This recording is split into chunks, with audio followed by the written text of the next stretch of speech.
Hello student, आज एक बार फिर मैं Arvind Pandey Adarsh Navodaya education group YouTube channel पर क्लास 12 मैथमेटिक्स के एक विशेष टॉपिक के साथ प्रस्तुत हुआ। यह ऐसा टॉपिक है जो हर कंपटीशन में इसका यूज होता है, कहीं न कहीं किसी न किसी प्रकार से इसका यूज होता है। बहुत ही रोचक टॉपिक है, बहुत ही मज़ेदार टॉपिक है, पढ़ने में भी सरल है और समझने में भी सरल है और इसका यूज भी बहुत ज़्यादा है।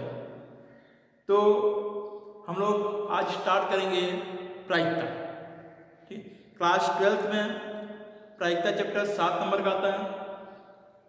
12th की जो सिलेबस है थोड़े से अलग है, लेकिन इस प्रायिकता को समझने के लिए मैं जीरो से स्टार्ट करूँगा, ठीक है, तो जिससे कि आपको कोई प्रॉब्लम ना हो। तो चलिए इस प्रायिकता को छोटे छोटे भागों में कई वीडियो में हम कई प्रकार से करेंगे। उन सभी के आधार पर आपको बड़ी अच्छी जानकारी प्राप्त हो जाएगी, क्योंकि अगर सभी को एक वीडियो में समाप्त करेंगे तो वो चीज़ें पूरी प्राप्त नहीं हो पाएंगी। चलिए हम स्टार्ट करते हैं आज प्रायिकता। प्रायिकता देखिए, प्रायिकता है क्या? पहला कंडीशन कि प्रायिकता क्या है। जैसे कोई घटना घटती है जिसमें संभावनाएं होती हैं। क्या होती हैं? संभावनाएं होती हैं। उन संभावनाओं में जिस घटना के बारे में हम चर्चा करते हैं, अगर उसकी संभावना होने की या नहीं होने की, दोनों की जो संख्यात्मक माप होती है, कौन सी माप? संभावना की संख्यात्मक माप, शॉर्ट में संभावना की संख्यात्मक माप क्या कहलाती है? प्रायिकता। ठीक है, जैसे हमने सिक्कों को फेंका, हेड प्राप्त होगा या नहीं होगा? अगर होगा तो उसकी संभावना कितनी होगी? 50%। बराबर बराबर संभावना होती है, तो 1/2। 50% क्या लिखेंगे? 1/2। इसी प्रकार से एक पांसे को फेंका, उस पर 2 प्राप्त होना, तो पता है पांसे पे 2 प्राप्त हो सकते हैं, उसकी संभावना क्या होगी? 1/6। तो संभावना की संख्यात्मक मान प्रायिकता कहलाती है, जिसके बारे में थोड़ा बहुत आप 12th में पढ़ चुके हैं। प्रायिकता को 2 भागों में बांटा गया, एक चिर प्रतिष्ठित, दूसरा अभिगृहित। ठीक है, ये 2 सिद्धांत हैं प्रायिकता के। क्या है? सिद्धांत, चिर प्रतिष्ठित और अभिगृहित। तो हमें इन सिद्धांतों में नहीं जाना है, क्योंकि दोनों को मिला करके हमें पूरी प्रायिकता को पढ़ना है। अब जो चिर प्रतिष्ठित और अभिगृहित में है, इन सबको लेकर के प्रायिकता में कुछ विशेष पॉइंट है, उन पॉइंटों में ही प्रायिकता लागू होती है, उसी पे ही हम प्राप्त करते हैं। तो पहला जो सबसे मेन पॉइंट होता है कि प्रायिकता लागू कब होता है, प्रायिकता प्राप्त कब होता है। तो हमने बताया कि प्रायिकता संभावना की संख्यात्मक मान है, तो जिस प्रयोग में संभावनाएं होंगी उसी में प्रायिकता लागू होगी। तो उसके लिए सबसे पहला पॉइंट होता है यादृच्छिक प्रयोग। क्या होता है? यादृच्छिक प्रयोग। कि प्रायिकता किस में लागू होगा, किस प्रयोग में लागू होगा? तो होगा यादृच्छिक प्रयोग। किसी यादृच्छिक प्रयोग में प्रायिकता लागू होती है। अब क्वेश्चन होता है कि यादृच्छिक प्रयोग क्या होता है? ऐसा प्रयोग जिसमें क्या परिणाम आएगा, रिजल्ट क्या आएगा, हमें नहीं पता। एग्जैक्टली रिजल्ट क्या आएगा हमें पता नहीं है, लेकिन उसके क्या क्या परिणाम हो सकते हैं, संभावनाएं क्या क्या हो सकती हैं, यह हमें पहले से पता हो। उस प्रयोग को हम क्या बोलते हैं? यादृच्छिक प्रयोग। जैसे एक सिक्के को फेंका हमने, सिक्के को फेंकते ही क्या आएगा हमें नहीं पता।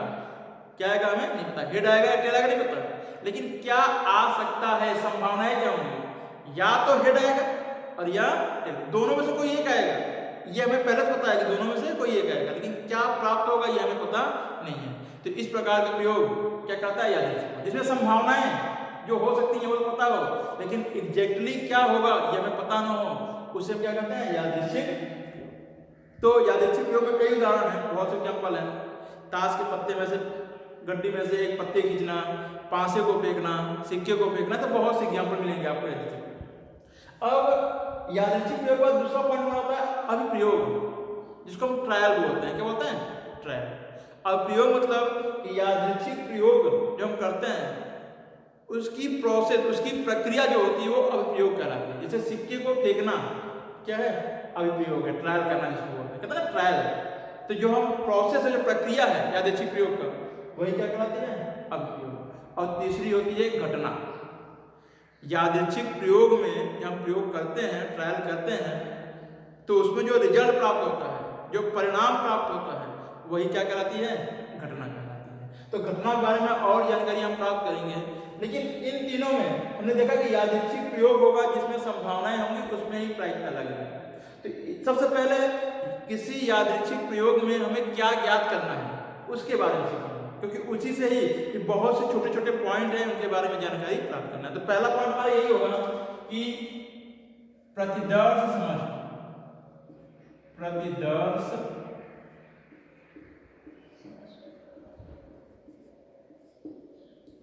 प्रतिदर्श समष्टि कि जब हम कोई प्रयोग करते हैं यादृच्छिक प्रयोग, तो उसमें जो हम प्रयोग करते हैं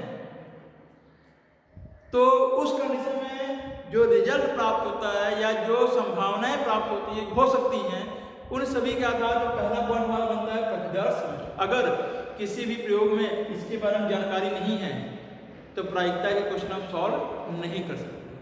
हालांकि बेसिक जानकारी आपको पहले से ही पता है, जैसे सिक्के को फेंकते हैं तो क्या प्राप्त होता है, हेड और टेल, ये तो पता है, तो यही प्रतिदर्श समष्टि के अंतर्गत प्राप्त होगा ऐसी चीजें। अब ये है क्या प्रतिदर्श समष्टि?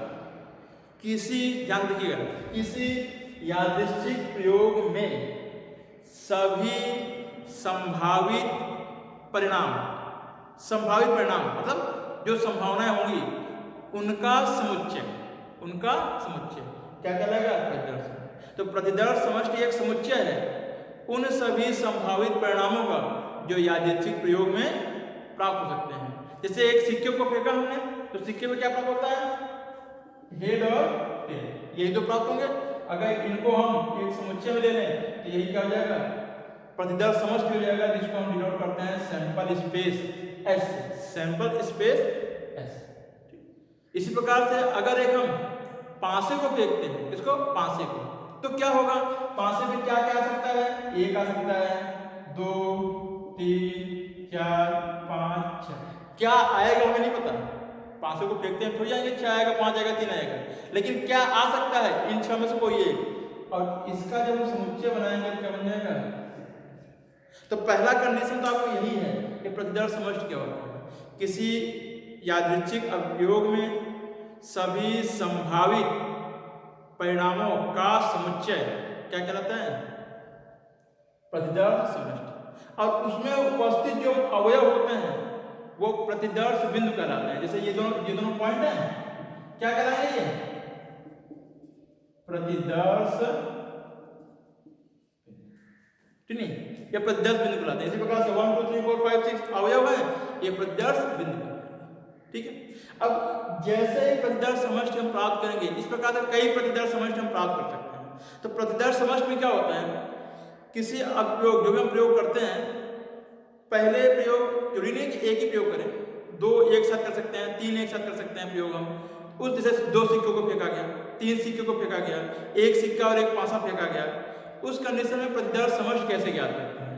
तो जब आप प्रतिदर्श समष्टि ज्ञात करना सीख जाओगे तो उससे ये अनुमान लगाना सीख जाओगे कि प्रतिदर्श समष्टि में कुल कितने अवयव होते हैं, कुल कितने प्रतिदर्श बिंदु होते हैं। बेसिक आपको आता है, जैसे एक सिक्के को फेंकने पर 2 होते हैं प्रतिदर्श बिंदु, ठीक है। 2 सिक्कों को फेंकेंगे 4 हो जाएगा। कैसे? 2 सिक्कों को फेंकोगे तो निश्चित तौर पर head tail tail head, head head और टेल टेल ऐसे आ जाएंगे, प्राप्त हो जाएंगे। इस प्रकार से आप जानते हो कि अगर मान लीजिए हम किसी प्रयोग में 2 प्रयोग एक साथ कर रहे हैं, जैसे एक सिक्का और एक पासा फेंका गया, क्या फेंका गया? एक सिक्का और एक पासा, तो क्या प्राप्त हो सकता है? तो देखिए, अगर एक सिक्का और एक पासा फेंकेंगे तो सैंपल स्पेस बनाने का जो तरीका है ट्रीज मेथड होता है, ठीक है। तो देखिए, सिक्के में कितने होते हैं? 2 संभावनाएं और पासे में 6 संभावनाएं, तो नंबर ऑफ एस क्या हो जाएगा? 12। इसका मतलब जब एक सिक्का और एक पासा एक साथ फेंकेंगे तो 12 संभावनाएं प्राप्त होंगी। कौन कौन से होंगे? जैसे देखिए, यहां पर मैं ट्रीज बता रहा हूं, ये सिक्का मान लीजिए, अगर इसको फेंकते हैं संभावना हेड होती है या फिर टेल होती है, और जैसे ही हेड प्राप्त होगा, हमने मान लिया कि हेड प्राप्त हुआ था, तो हेड के साथ क्या क्या प्राप्त हो सकता है? संभावना क्या प्राप्त होगा उसमें तो नहीं है, तो हो सकता है 1 प्राप्त हो, 2 प्राप्त हो, 3 प्राप्त हो, 4 प्राप्त हो, 5 या।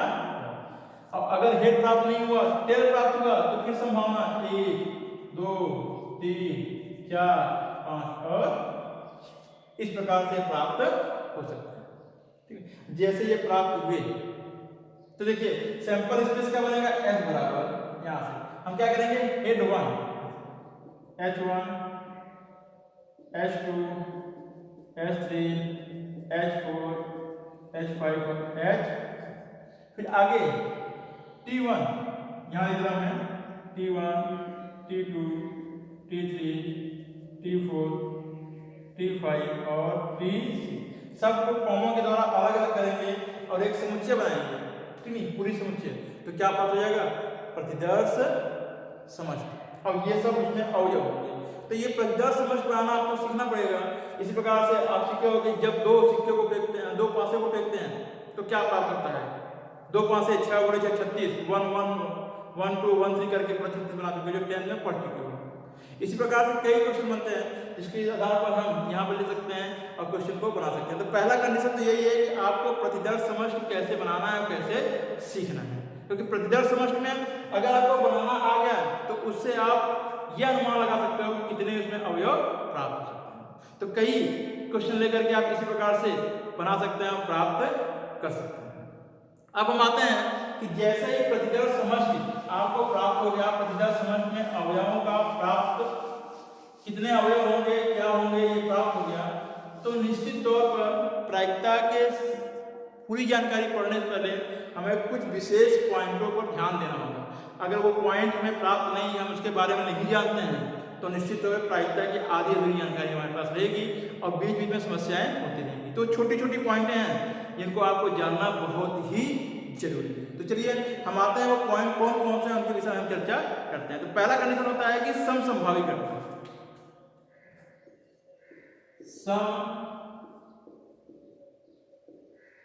समसंभावी घटना। कौन सी घटना ये, समसंभावी घटना।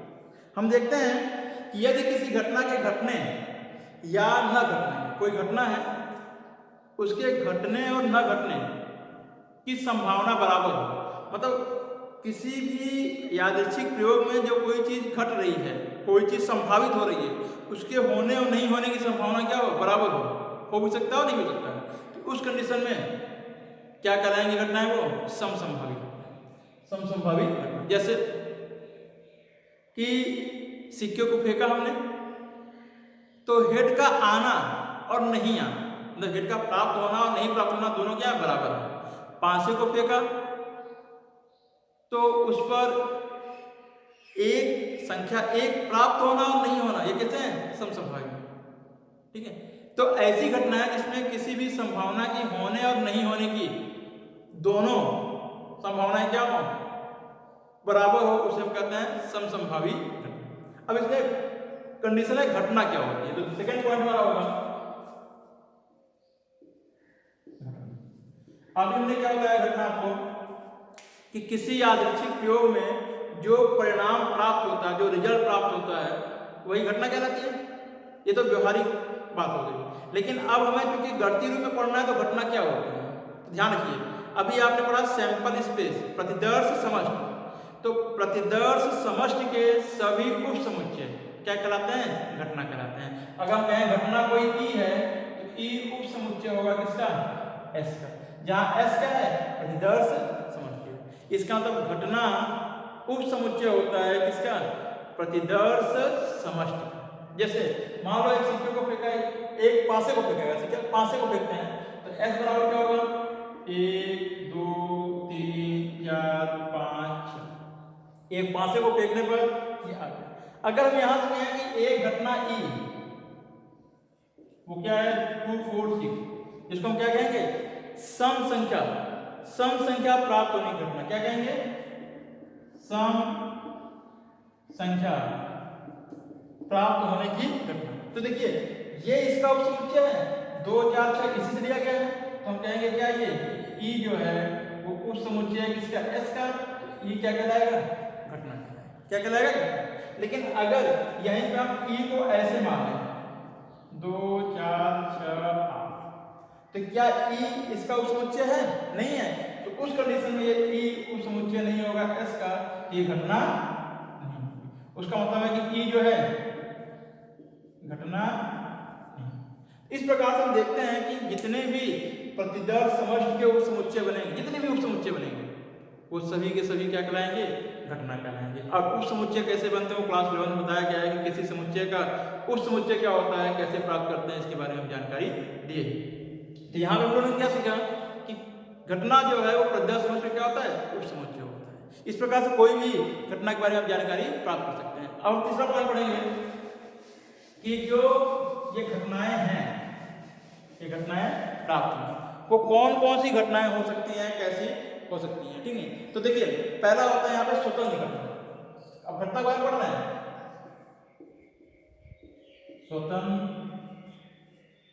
स्वतंत्र घटना। कौन सी घटना है, स्वतंत्र घटना।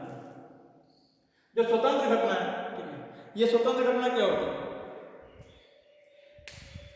ऐसी घटना, यानी ऐसी घटना जिसके घटित होने पर दूसरी घटना पर कोई प्रभाव न हो। अर्थात स्वतंत्र मतलब ये होता है कि जब कोई अकेली घटना होती है, सिंगल, उसके घटने या न घटने से दूसरे घटना पर कोई प्रभाव न पड़े, तो क्या कहलाता है, स्वतंत्र घटना कहलाता है। क्या कहलाता है, यहाँ पे स्वतंत्र घटना के घटित होने का प्रभाव कह रहा हूँ। अर्थात अगर हम स्वतंत्र घटना के बारे में जानकारी प्राप्त करें तो स्वतंत्र घटना हमेशा डिपेंड करती है किस पर, दूसरे घटना की प्रायिकता। तो स्वतंत्र घटना में प्रायिकताओं का यूज होता है कि किसी की घटने की प्रायिकता दूसरे के घटने की प्रायिकता पर कोई प्रभाव न करे, तो उसमें क्या करते हैं, स्वतंत्र घटना। दूसरी प्रकार से हम है चौथा, जो स्वतंत्र घटना नहीं है, आश्रित घटना, ठीक है।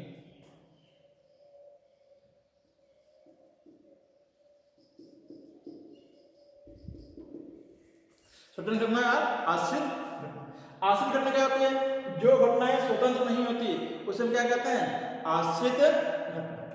अर्थात जो घटनाएं स्वतंत्र नहीं होंगी वो क्या होंगी, आश्रित घटनाएं। तो देखिए सिंपल सी बात है कि यहाँ पे जैसे आश्रित घटना कब होती है, आश्रित घटना ये होती है कि जैसे मान लीजिए एक ताश की गड्डी है, ठीक है, दोनों घटनाओं का एग्जाम्पल बता रहा हूँ। ताश की गड्डी है, उस ताश की गड्डी में से हमने एक पत्ता निकाला और देखा, मान लिया हुकुम का इक्का है, और देखा और देख करके फिर से उसमें रख दिया ताश की गड्डी में, और फिर दूसरा पत्ता निकाला, वो कोई भी पत्ता हो, तो जो दूसरा पत्ता होगा वो स्वतंत्र होगा।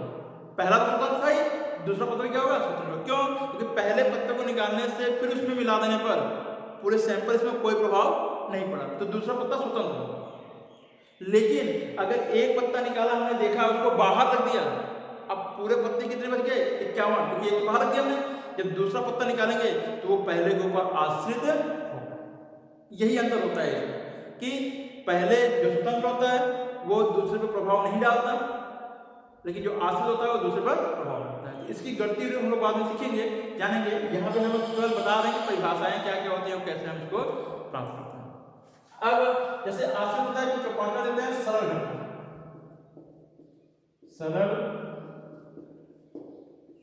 सरल घटना क्या होती है, या इसको प्रारंभिक घटना भी बोलते हैं। क्या होते हैं, सरल घटना या प्रारंभिक घटना।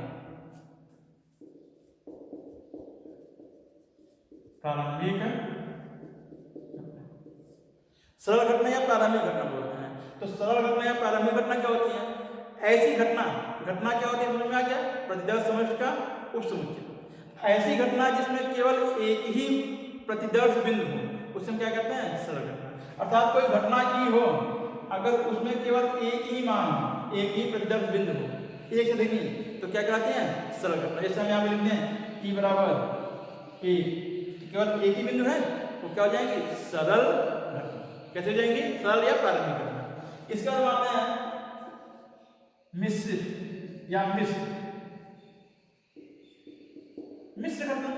तो सिंपल सी बात है, दो घटनाओं को मिलाकर के बना हुआ है, ये दो घटनाओं के सम्मिलन से बना हुआ है, ये मिश्र घटना हो जाएगी। यहां पर भी कह सकते हैं कि ऐसी घटना जिसमें प्रतिदर्श बिंदु दो या दो से अधिक हो, प्रतिदर्श बिंदु मतलब जो अवयव होते हैं, दो या दो से अधिक हो, उसे हम क्या कहते हैं, मिश्र घटना। जैसे हम यहाँ पर इसको ऐसे लिखते हैं, 1 2, दो अवयव आ गए, एक कैसी घटना है, मिश्र घटना। हम लिखते हैं e बराबर 2 4 6, पांसे को फेंकने में ये घटनाएं प्राप्त हो रही हैं, ठीक है।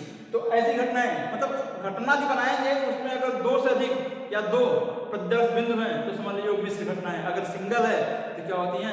सरल घटना होती है। फिर हम आते हैं इसके आधार पर, अभी घटना का चर्चा हो रही है कि रिक्त घटना, रिक्त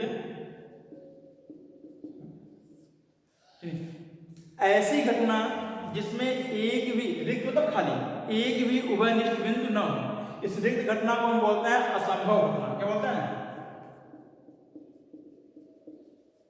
असंभव। इसका दूसरा नाम क्या होता है? असंभव घटना, क्योंकि जो संभव होगा नहीं वो खाली रहेगा, रिक्त रहेगा। जैसे एक पासे को फेंकने पर, किसको? पासे को फेंकने पर, पासे पर संख्या 8 प्राप्त हो, तो क्या संभव है क्या? ये नहीं। क्या हो जाएगा? ये 5 बराबर, क्योंकि सिंपल सी बात है, पासे पर तो 1 से 6 तक संख्या होती है, उसमें 8 तो प्राप्त होगा नहीं, इसलिए क्या हो जाएगा? वो रिक्त घटना। मतलब जो घटना संभव ही न हो, केवल कही जा सके लेकिन प्राप्त न हो, उसे क्या कहते हैं? रिक्त या असंभव घटना। और उसके बाद आता है निश्चित घटना।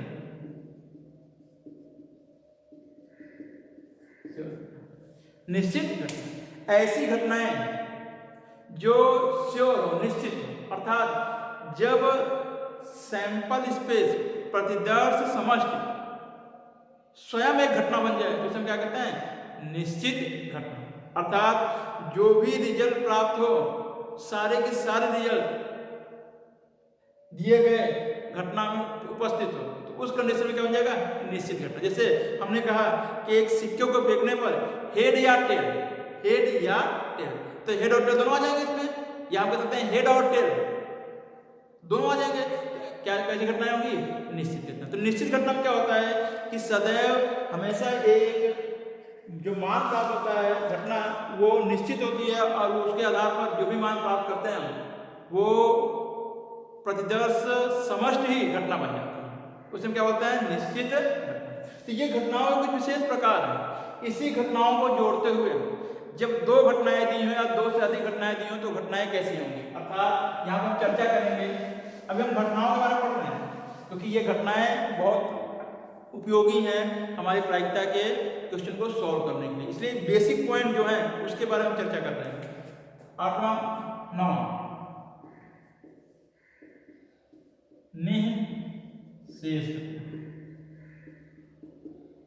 निषेध घटना है। कह रहा है कि अगर दो घटनाएं दी हुई हैं E1 और E2, ये दो घटनाएं हैं किसी यादृच्छिक प्रयोग में, प्रयोग अकेला है, यादृच्छिक प्रयोग में दो घटनाएं E1 और E2 इस प्रकार हैं कि इन दोनों का यूनियन, सम्मिलन क्या हो जाए? S, अर्थात दो या दो से अधिक घटनाएं इस प्रकार हो कि दोनों का सम्मिलन S के बराबर हो जाए, प्रतिदर्श समष्टि प्राप्त हो जाए, तो उस कंडीशन में E1 और E2 क्या कहलाएंगे? निषेध घटनाएं। क्या कहलाएंगी? निषेध घटनाएं। ठीक इस प्रकार से दो नहीं, अगर n हो, अर्थात E1 union E2 union E3 and so on union En बराबर S हो, तो हम क्या कहेंगे? E1 E2 E3 सब मिलाकर कैसी घटना है? निषेध घटना। जैसे एक पासे को फेंका गया तो एक घटना क्या है? एक घटना है सम संख्या प्राप्त होना। कौन सी संख्या? सम संख्या। और दूसरी घटना है विषम संख्या प्राप्त होना, 1 3 और अगर दोनों को मिला दिया जाए तो क्या प्राप्त हो जाएगा? 1 2 3 4 5 और ये क्या बन जाएगा? Sample space. तो हम कहेंगे ये दोनों घटनाएं कैसी हैं? निषेध घटना। कैसी हैं? निषेध घटना। इसके बाद आते हैं अपवर्गी घटना। इसी क्रम बढ़ाते हुए कौन सी घटनाएं हैं? अपवर्गी घटना।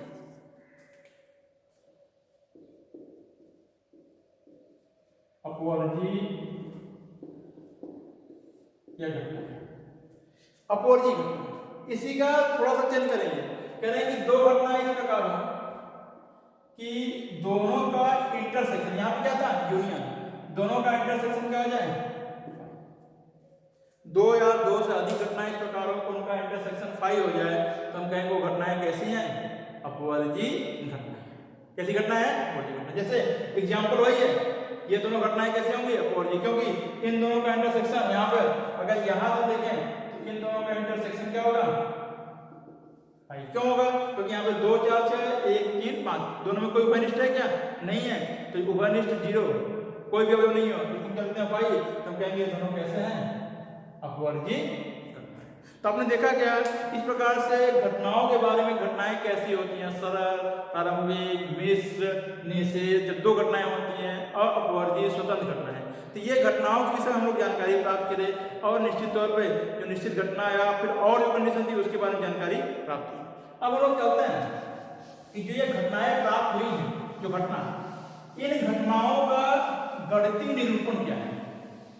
इन घटनाओं का जो गणितीय निरूपण होगा, कि जो गणित में इन घटनाओं का यूज होता है, उसके बारे में क्या होगा, उसके विषय में जानकारी दे देते हैं। तो ये घटना का मौखिक विवरण लिखता हूं मैं, घटना का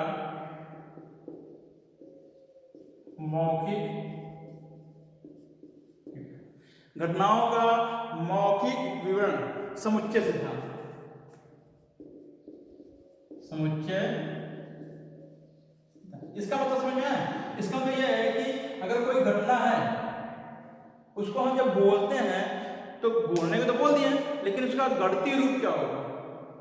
जैसे हमने कहा घटना ए या बी घटित हो रही है, तो उसको गणित में कैसे दिखाएंगे, उस सिद्धांत के बारे में हम चर्चा करें। क्योंकि जब हम प्रायिकता पूछते हैं, क्वेश्चन में लिखा होता है तो उसमें गणितीय रूप नहीं लिखा होता है, कथनात्मक रूप लिखा होता है। तो आपको कैसे पहचानना है, उसका गणितीय रूप क्या होगा, क्या ज्ञात करना है, इसके बारे में जानकारी हम लेंगे।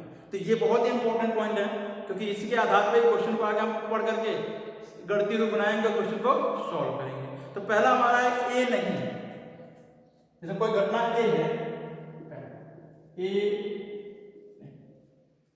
घटना ए नहीं, ए नहीं का हम क्या दर्शाते हैं? गणितीय रूप। यहाँ पे गणितीय रूप क्या होता है? ए ऊपर बा लगा देते हैं, या कभी कभी ए कॉम्प्लीमेंट भी लिखते, घटना के रूप में ये हो रहा है, घटना के बारे में प्राप्त होता है।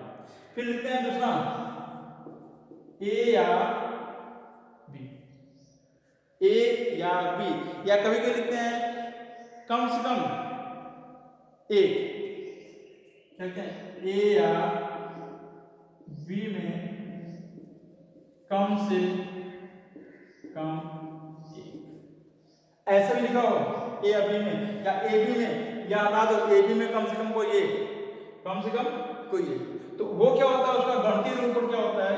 A union. कभी कभी क्वेश्चन पूछता है कि ए या बी कैसे ज्ञात करोगे, या ए और बी दिए घटनाओं में कम से कम किसी एक घटना के घटित होने की वैल्यू क्या होगी? तो ए। अब तीसरा होता है ए तथा बी, तीसरा ए तथा बी, इसको क्या लिखते हैं? इसका निरूपण ए इंटरसेक्शन। इसका मतलब कभी पूछा जाए कि घटना ए तथा बी के घटित होने की प्रायिकता ज्ञात करो, तो क्या आएगा? A intersection B. चौथा हमारा है ए किंतु बी नहीं। तो क्या होता है? घटना ए किंतु बी नहीं, तो उस कंडीशन क्या होता है? इसका गणितीय निरूपण क्या होता है? ए इंटरसेक्शन बी, या कभी कभी इसको ऐसे लिखते हैं ए माइनस, दोनों में से ए माइनस बी लिखो, या ए इंटरसेक्शन बी। तो ये पॉइंट है चौथा। कि क्वेश्चन क्या हो जाएगा कि अगर कोई घटना दी हुई है, तो उस घटना में घटना ए तो घटित हो लेकिन बी घटित न हो, तो उस कंडीशन कैसे प्राप्त करेंगे? तो इस कंडीशन में ए इंटरसेक्शन बी ना। पांचवा हमारा है ना तो ए और ना ही, कहेगा कोई घटनाएं घटित हो रही हैं ए और बी, तो घटना ए और बी दोनों, ना तो ए घटित हो और न ही बी घटित हो, ए नहीं और बी नहीं, ना तो ए और नहीं बी। इसको कैसे लिखते हैं? ए नहीं और बी नहीं, इस प्रकार लिखते हैं। इसका रूप क्या होता है? ए नॉट इंटरसेक्शन बी नॉट, या ए यूनियन बी का होता है। ए नॉट बी नॉट या ए यूनियन बी का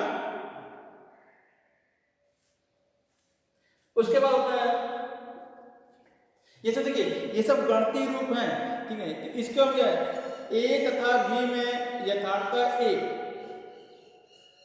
ए तथा बी में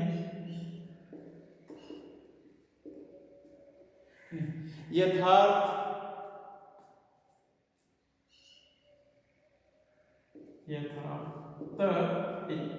इसका मतलब है ए तथा बी में कोई ए तो बी नहीं और बी तो ए नहीं। इसको क्या लिखेंगे, गणितीय रूप A intersection B not union B intersection S, या इसको ऐसे लिख सकते हैं ए नॉट इंटरसेक्शन, मतलब ए होगा तो बी नहीं होगा और अगर बी होगा तो ए नहीं होगा। इस प्रकार से हम इसको लिखते हैं।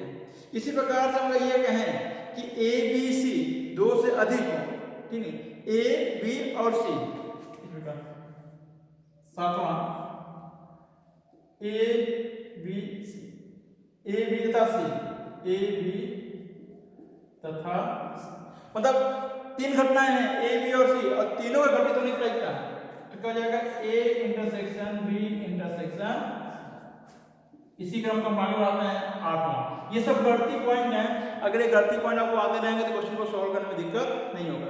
इसी रूप में हम चलते हैं कि ए बी तथा सी में यथार्थता दो, ए बी तथा सी में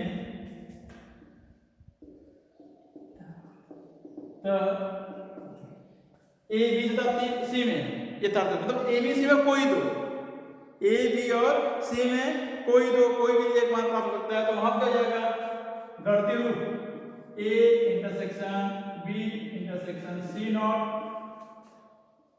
फिर union A intersection B not intersection C union A not intersection B intersection C. इस रूप में हम इसका रिजल्ट प्राप्त करते हैं। और लास्ट में एक और है, हालांकि बहुत से मान है इसमें, लेकिन हम यहाँ पे केवल ये घटनाओं को कैसे संख्यात्मक और कैसे कथनात्मक रूप में व्यक्त होता है उसके बारे में चर्चा करना है। अब यहाँ पे हो जाएगा एक और ए बी तथा सी में कम से कम ए बी तथा सी में कम से कम ए, घटना के घटित होना, घटना का घटित होना, उसका गणितीय रूप हो जाएगा ए यूनियन बी यूनियन। तो हमने देखा क्या कि ये कथनात्मक है और उसको गणित में इस प्रकार से समुच्चय के रूप में हम व्यक्त करते हैं। तो ये कुछ विशेष पॉइंट थे जिसके बारे में हमने आपको यहाँ पे बताया, ठीक है। इसको आपको ध्यान से पढ़ना है और लर्न भी करना, याद भी रखना है, क्योंकि इसका यूज होगा। प्रायिकता बहुत बड़ा चैप्टर है, लेकिन अगर छोटे छोटे भागों में इसको हम समझें तो लास्ट में इसका रिजल्ट बहुत छोटा हो जाता है। फिर बहुत क्वेश्चन को देखते ही उसका रिजल्ट हम बता देते हैं कि इसका मान क्या होगा और कैसे नहीं होगा। लेकिन जब ये छोटे छोटे पॉइंट हमें याद रहेंगे तब हम इसको आसानी से हल कर सकते हैं और प्राप्त कर सकते हैं। तो अभी हमने आज कुछ बेसिक जानकारी दी, अभी कुछ बेसिक जानकारी और हैं जो नेक्स्ट वीडियो में हम लोग मैं आपको बताऊंगा कि कैसे प्रायिकता ज्ञात करते हैं, किसी क्वेश्चन को कैसे सिंपली रूप में समसंभावी रूप में उसका हल कैसे प्राप्त करते हैं। तब तक के लिए आप घर पर रहिए, स्वस्थ रहिए और इन पॉइंटों को सही ढंग से पढ़ते रहिए और याद भी कर लीजिए। जय हिंद।